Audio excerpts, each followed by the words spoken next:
Welcome everyone to the Little Sanctum. My name is Chris, and for today's message, what I wanted to talk about is truly leaning into your power.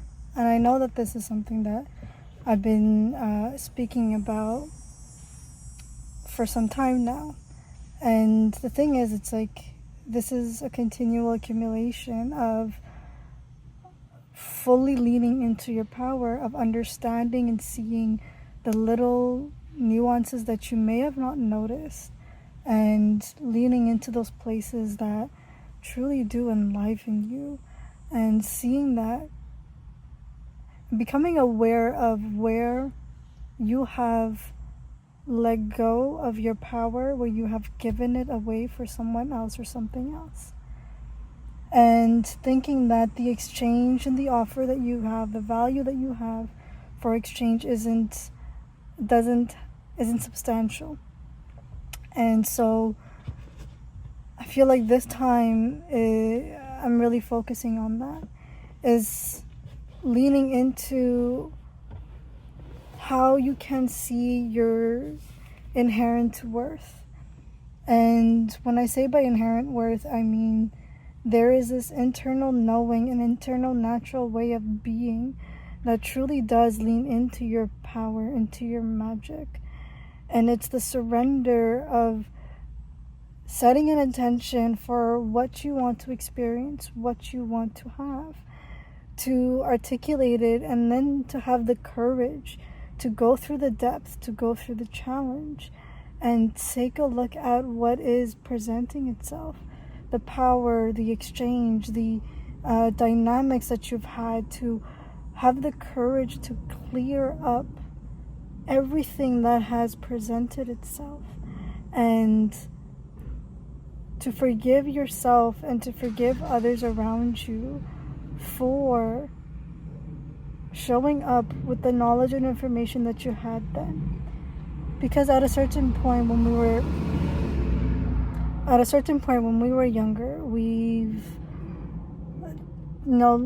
did what we saw. We mimicked what we saw. And so initially we tried to vocalize, we did, we vocalized, we expressed how we felt, we were playful, we were creative.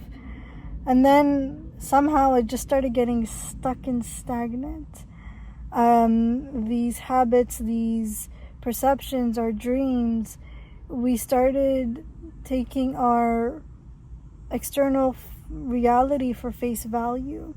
And that started calcifying, it started solidifying, and that just became the bounds in which you create, the bounds in which you dream, the bounds in which you exist, in which you coexist. And so this also means that you perpetuate that ideology, that system, to continue to move forward in the way that it has. And there hasn't been a shift, right? It's a radical way of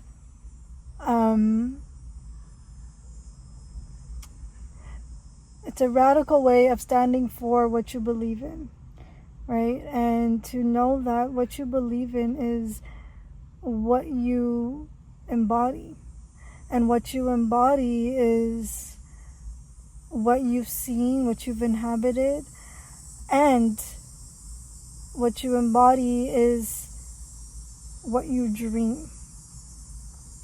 What you dream is what is possible, and what is possible is an inspiration, a reality that your soul is sending out to your external being, for you to alchemize and materialize, because it is an inspiration, an idea that you want to experience, that you want to have. And so you move towards it. And anything other than this, it truly becomes a form of heaviness in the body, a heaviness in what you create, in who you are, in your creativity. I am repeating myself, so it becomes a heaviness in your existence, in your body, that your body has no choice but to, it either falls sick and dies, or it gets transmuted and healed. And either way, there is a form of death that happens. I get that this can be a bit of an intense little wording, but so yeah, it really is a knowing in who you are stepping into, in your own being, in your own natural form. Everything and anything that you wish for and you dream of, it is purely natural. It's not unnatural. It's not harmful. It may be perceived like that. It may be experienced as such. There may be others around you that experience that very same thing and deem it as being harmful. But the thing is, it's not harmful for you. And of course, there is a certain level of creating harm, whether it's towards the self or towards another being or towards earth, whichever form that it comes in. It is the self and what it dreams and what it creates. It's never to harm.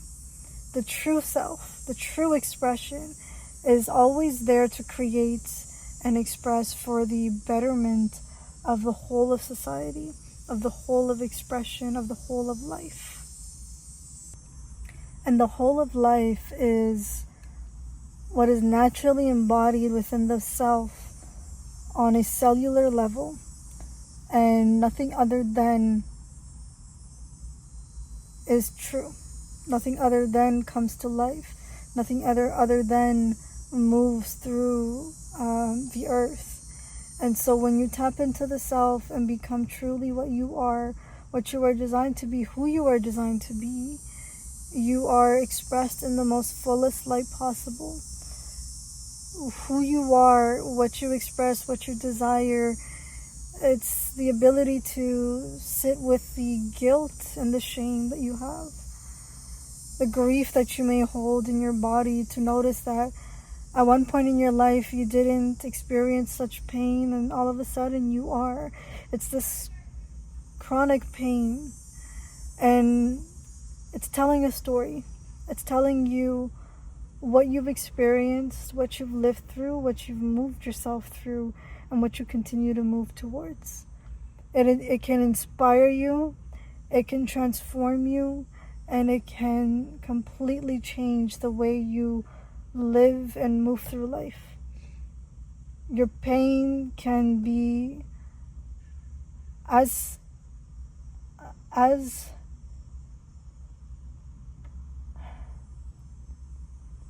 grueling as it can be. I know it's not the right word, but as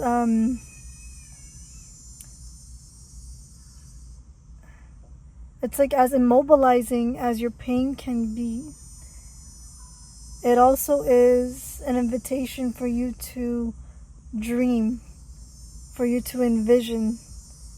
Because when you are immobile, the most you can do is travel through time and space. And that is through the self and the embodiment of what is possible and powerful within the body, within the mind, activating the cells and the neurons to fire in a way where it brings to life, right? Where you are enlivened. It charges up everything. That is what it means to be a human being, is for ourselves to have the capacity to navigate through pains and struggles and alchemize everything. You alchemize all of what was true. And what was true is what you feel. What was true is what is true, because it is an observed sensation of your reality. What you feel does impact the way you transform and transition through life, because it's an invitation for you to feel and invite in something else, and something that you've envisioned, something that inspires you, that moves you to do something different, something that tells you, you know what, I actually really do want more of this dream that I have. and I am fed up with whatever I am living in. And so you continue to move through all that which is showing up. You move through it, you continue to move through it, you move and you grow and you expand yourself, and you begin to realize that the life that you live is something created. And no matter what may have influenced the change, influenced the creation, you get to also create, and that you get to also influence. And that means influencing yourself. To influence the self is the most non-harmful way of moving through life, because you are influencing your own self to change. It is the most gentle thing that you can do for this earth. It is the most transformational and daring and audacious thing that you can do for yourself, is when you transform you and you welcome in all those that truly does enliven what is here to be created. And so sometimes what we may want to do and what we think that is needed for us to transform and transition our reality is by influencing others around us. And sometimes it can be harmful, even though it may be in a purest form of intention. You may realize at some point that you may be imposing harm.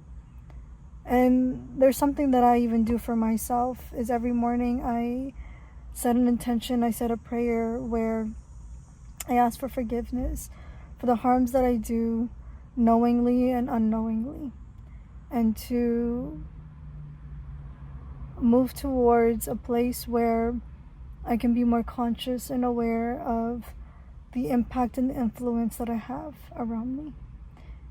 And for that to be true, that also is an invitation for me to realize and understand the power and the influence that I have on myself.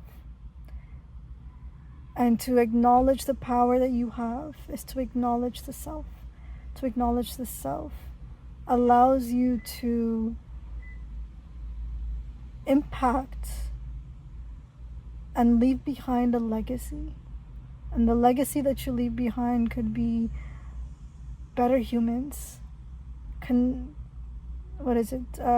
conscious humans that influence and take care of and nurture the world around us, our environment, our community, that give back to community, that are in service, to inspire people to create so they can be in service. And that could be the greatest thing that you give, and that could be the legacy that you leave behind, and that is of great value, period. For all these ideations that we have of what value is, and the power and the exchange of it all, it's not it anymore. Sure, it works, but at the same time, it's not understood in its fullest form. And so what is being realized in our fullest form is the fact that you are powerful and you have the ability to create your reality. You have the ability to influence, and it does come with great responsibility. And I believe that you will lean into it in the way that makes the most sense for you. And so with that, okay, never mind. There is a little something more that Spirit wants me to tap into. It's the responsibility to yourself to give and create what is needed for this earth to evolve into.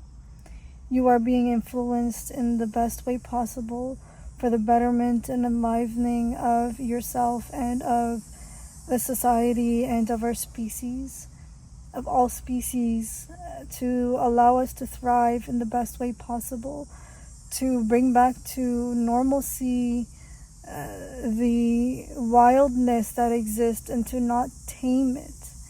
This whole ideation of taming something, of controlling it, harnessing its powers. No, none of that is to move forward. What is to move forward is the natural expression of power. And for us to understand the full spectrum of what power is, we are being asked to take more of a surrendered approach to expressing and embodying power. And so with that, I'm going to be leaving it here. And I wish you guys all the best, and I will speak to you soon.